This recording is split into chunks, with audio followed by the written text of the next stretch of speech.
It's always interesting how Ohio State and Michigan refer to one another. Brady used to call Ohio State Ohio, and Urban calls them the team up north or the rival.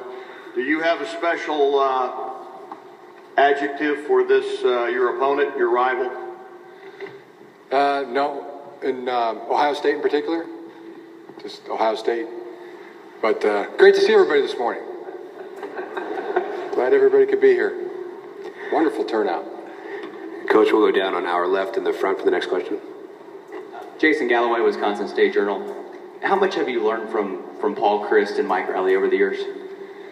So much. You know, it's one of the exciting things about coaching in the Big Ten and knowing so many of the coaches. As you mentioned, Mike Riley, head coach at the Chargers when I was there. Also, Paul Chryst was coach there in the staff. And some other connections. Jerry Kill, who a lot of competition with my dad. My dad has always said that Jerry Kill is one of the best coaches that he's ever coached against. Pat Fitzgerald had a chance to spend some good time with him in Ann Arbor this summer. Really appreciated it. He came over and keynote speaker at our football camp. So a lot of friends in the Big Ten Conference. Coach, we're going to stay on this side of the room, right in front. Hi, Jim. Tom Crawford from the team 92-1 Lansing. Obviously, Bo Schembechler's been a huge impact in your life from the days of Jason Rick Leach around the Schembechler Hall and such. Can you kind of incorporate those things that you will definitely keep, they will be Bo-like in your system, and maybe some of those aspects that no way I'm not going to do it the way Bo did it? It'd be pretty much, well, if we could do it the way Bo did it, that'd be something to aspire to. So, and not a day goes by really where I don't think about Coach Schembechler. From the time I leave my house to go to the office, I live about 5 houses away from where Bo lived, and no matter which way I take to work, whether it's Devonshire or Getty's or Stadium, I'll often think, well, Bo might have probably took this right onto Washtenaw or took this left onto Hill. I know he took this left onto State Street and parked my car and walked by his statue. And it's daily. I go to my office. I got a picture. There's a picture of Bo and myself when we were at the Rose Bowl in '87. And so it's to have his work ethic, to run the program like he ran it. Yeah, those are things to aspire to. Coach, we'll move over to the right side of the room on the far aisle in front. Morning, Coach. Morning. Chris Bugner from Fan React. The Michigan fan base has and will continue to be a perennial powerhouse in college football. It's kind of one of the advantages of Michigan football. However, over the last couple of years, it's slid a little bit, the attendance, just because of on and off the field problems. What is the team and the university doing to make sure that what is arguably the best fan section in sports, what are they doing to make sure that stays at 100%?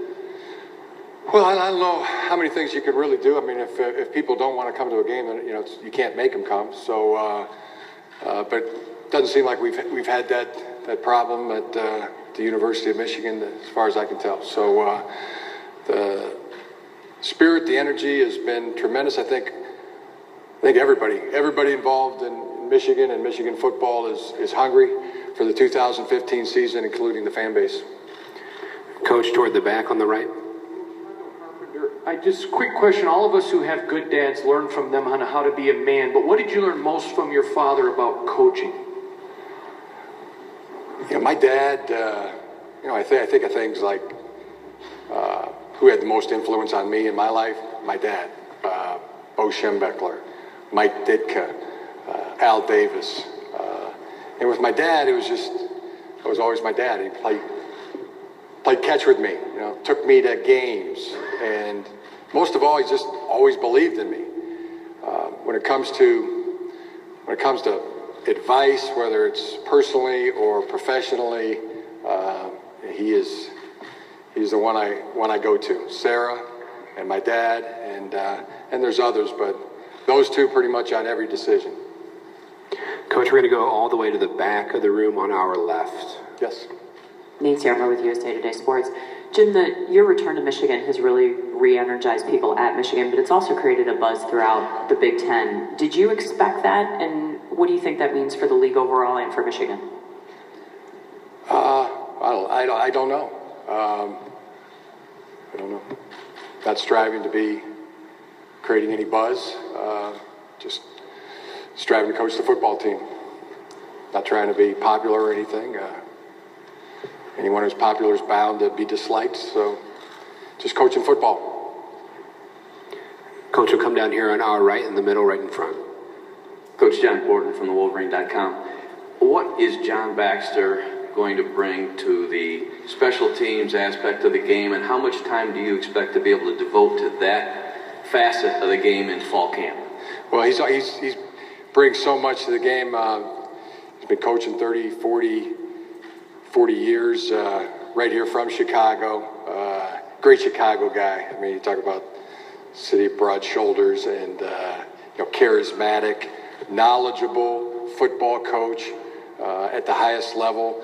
How much time we're going to devote? I've gone through this practice schedule meticulously over the last months, and a lot. We're going to devote a lot of time to special teams. It's an area we feel like we can improve, and that needs to be improved. And starting with Coach Baxter, I feel very confident that we will. And he's just a heck of a guy to be around. Have you been around him? He's awesome. Coach, we'll get a microphone over here, but the next question will be in front on the aisle. Hey, Jim, good morning. Good morning. Teddy Greenstein from the Chicago Tribune. So I have to follow up on the Ditka comment since you mentioned him. What are some things you took from that experience? So many things. It's your coach. It's your coach. When you're a player, your coach it's like family. There is your family. There is, sometimes there's a favorite teacher that you had growing up, grade school or high school. There's sometimes a neighbor that you were very close to, maybe somebody in the church or the clergy, and your coach. And it's so close to your family that. And I had a chance to spend the evening with Coach last night at his restaurant, and Diana was there, and Sarah was there, and it was just really, really, really special, to be with my coach. So, in fact, I picked up a Ditka jersey for the restaurant. So. You didn't autograph it? No, he didn't autograph it. But be proud to wear that. All right, Coach, our next question is over here on the right in the middle. Coach, it seems like you have a lot of options right now at running back. Is there a particular name right now that's especially impressed you so far? I'm hoping that happens, at the start of camp here, and there'll be plenty of license and plenty of opportunity for 1, 2, 3 of our running backs to assert themselves, come to the fore, and be counted on. That we'll be watching very closely, and hoping that occurs early here in camp. We have a question right down here in front on our right. Microphone's making its way. Hey, Coach, Tim May, Columbus Dispatch. When you got to Michigan in the last several months, what did you definitely figured out you had to change, culture-wise or whatever? I really don't have that list in front of me right now, but just hit me, though. How long have you been at the Columbus Dispatch? 77. So I was thinking about this. Were you around when the Big Ten had the press caravan? And you go on the bus, right? That was the 70s. You never did it? Has anybody here ever done that? Or is everybody too young? A couple of people. You can see why the game must have got a lot more popular since then. You could never get everybody here on a bus, but it was my favorite story. Were you there when, I remember reading this, the caravan went to Columbus, and reporters got out of the bus, and and they have chairs and sandwiches set up on the sideline for all the reporters, and things weren't going well in practice, and Coach Hayes got upset and kicked everybody out of the practice, threw a couple chairs, and all the reporters got on to their next destination a little bit earlier. I read about that. I would have loved to have been there.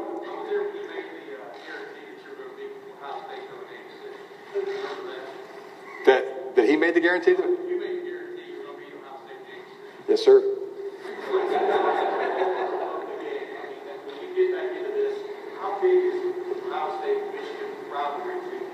Big. Very big. As they all are, and they don't compare, really one game to the next, but it's big, and and the biggest one right now is Utah. As Coach Kill talked about earlier, I mean we've got the same type of opponent first game on our schedule. Great team, did not fare well against them last year. We go this year out on to play them first game in college football. I believe it's going to be the first game on September 3rd. So we're preparing for it. We know it's coming, and that's where our focus is. Winning that game. So. Coach, we'll go all the way to the back of the room on our left. Hey, Coach. Jason Jorgensen from the Rural Radio Network. What's your general take of the talent level that you have to work with there? Do you just need to get everybody going in the right direction and things should be just fine? Well, I mean, it's like every year that your team changes, no matter what football team you're on, and it's a work in progress. Every single season, every single year, and that's what we're enjoying doing, and it's coming along. And then you go through the winter conditioning, then the spring ball, then the summer conditioning, and now it starts. This is the beginning, the training camp, and the rebirth of football, the rebirth of the season, and then you watch and you observe. You can learn. You can observe a lot by just watching, and I feel like I've been doing that, and I feel like our team is getting better every day. I really do. Coach, our next question on the other side of the room, all the way in the back toward the aisle. Go ahead with the question. Me? Yes. Okay, great. Michael Ass of the Cedar Rapids Gazette here, Jim. I saw a couple of weeks ago you posted something from Paris on social media. That was you, right? Yes, sir. What made you go there?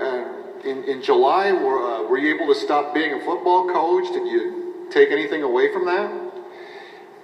Yes. I mean, the most important thing, Sarah and I, we figured this out that it's been 8 years since we spent more than a day, just her and I, and not all the kids and